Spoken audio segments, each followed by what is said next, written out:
All right, guys, back with a new video, giving you another scenery. I just keep changing it up. But today I want to talk about my search for a new watch. If you know me, I do this just about every year where I'm trying to find a watch that I like.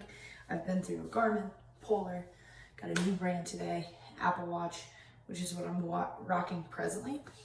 So I decided to try out something different, inspired by my 20-mile ruck. You've heard me mention coming up. The Apple Watch simply will not last that long. I know what is the $800 one, the Ultra or whatever? My friend who just did a half Ironman, she bought one of those. She loves it, but I don't want to spend like $800 on a watch right now.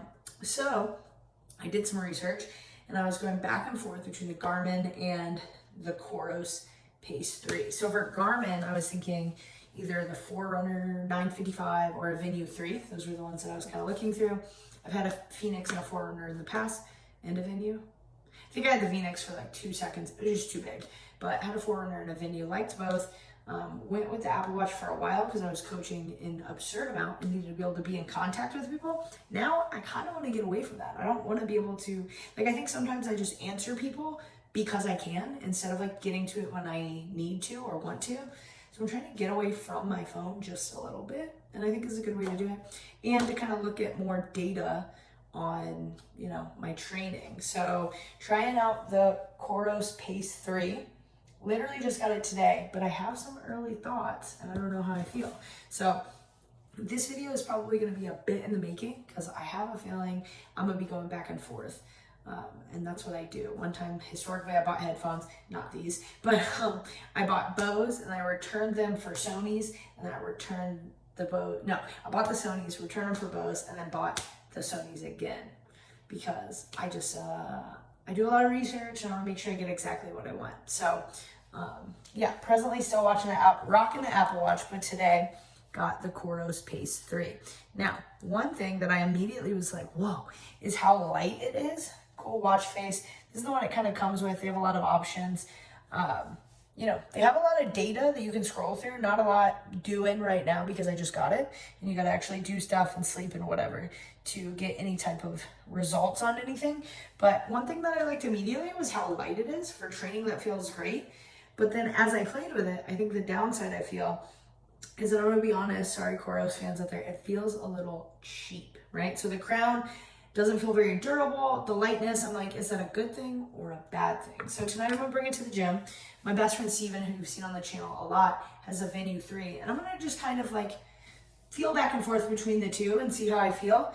Garmin does have a huge sale going on because it's Memorial Day weekend. So I might look at Garmin a little bit this weekend too and make some decisions. So yeah, I'm trying to decide. I want to get all of this done before my ruck so that I have a new watch to go off of, because we did an 8-miler last week and this thing was already at 55% when we finished it at like 10 a.m. And it's going to take a lot longer to get through that 20-miler. And it does seem like I do have to charge it every day, which I'm not into. Another caveat on this journey is that I am trying to get away from the Whoop. So I do have a Whoop. I love it, almost to an obsessive amount.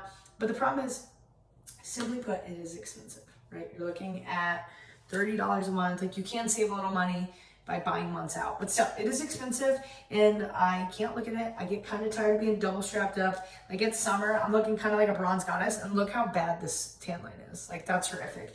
So trying to get away from the Whoop, I think that was kind of part of my thought on the Coros, because everyone said it was lightweight, and it is pretty thin. So I was thinking if I wanted to sleep with it on, it would be lighter than like a Garmin. But now I'm a little worried that the lightweightness is a bad thing. So I don't know.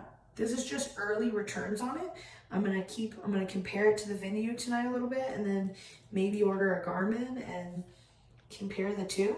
I don't know. Maybe I should be like Hella. You guys know Hella? He does like the double strapped up watch thing. Should I do that for a while and see how it is? Yeah, I don't know. So trying to decide between these. The white looks sleek though, doesn't it? I did get a really good deal on this because it was open box, which I love. But is saving money worth the longevity? Because I do want it to stick around for a year. So that's my early returns on the Coros. We will see how I feel going forward. But yeah, that's my early thoughts. All right, so the Watch Chronicles continue. I talked a little bit about the Coros, which is right here. But unfortunately, per my thoughts originally, trust your gut always, gonna be returning this bad boy. Not a bad watch. It's a little light, feels a little cheap. I know I've seen some videos where people really took that as a positive. Like they think they can really beat it up and everything else because it's mostly plastic, so they don't have to worry. For me, that just ain't it.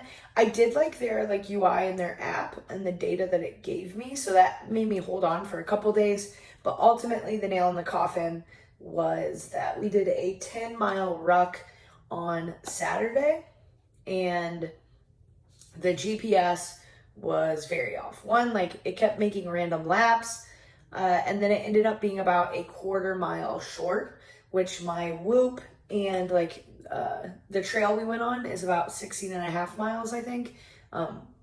One point to the end, so then you can head back also. Hawthorne Trail, if you're ever in Gainesville, Florida, look it up. But they have like mile markers listed.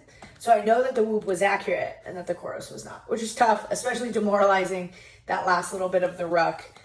The fact that it didn't say 10 miles total when I did it kind of hurt my feelings. So what I decided to shift to after some research and budgeting, etc., is the Garmin Forerunner 255.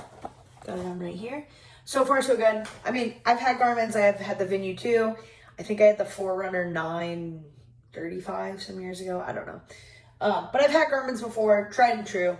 Not a lot to complain about.